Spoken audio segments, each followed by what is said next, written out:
want to compete against Jay. What advice would you... He's super duper joking.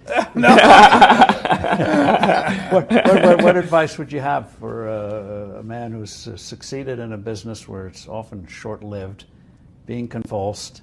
How do you like to businesses where you say there's a moat where the competitors can't get you? What advice would you give on Jay building moats?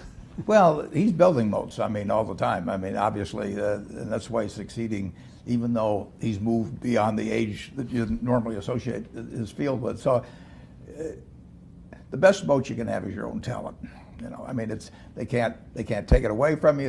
Inflation can't take it from you. Right. Taxes can't take it from you. So when I talk to students, I see these students and I tell them, you know, you're $1 million asset. I would pay you $100,000 the MBAs for 10% of the earnings for the rest of your life. So that makes you $1 million asset. Now, if you can do something to increase that value 50%, if you can learn to communicate better verbally or in written form, and you become 50% more, that's $500,000 just by improving yourself. I mean, nobody can take that away from you. And so I urge everybody, you know, when I talk to them in high school about this and college, is just develop the habits. You've got the brain power, you got the energy, but develop the habits of success and look around you at the people that you admire, you know, and list what makes you admire them compared to somebody else that looks equally strong or equally talented.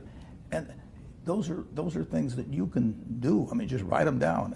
And you know, people like people that they like them if they're humorous, if they're friendly, if they give credit to the other fellow. I mean, and they don't like them if they're stingy, you know, or they overstate and overpromise and all those sort of things. Well, that's a decision you make. So I encourage everybody to build your own moat around yourself.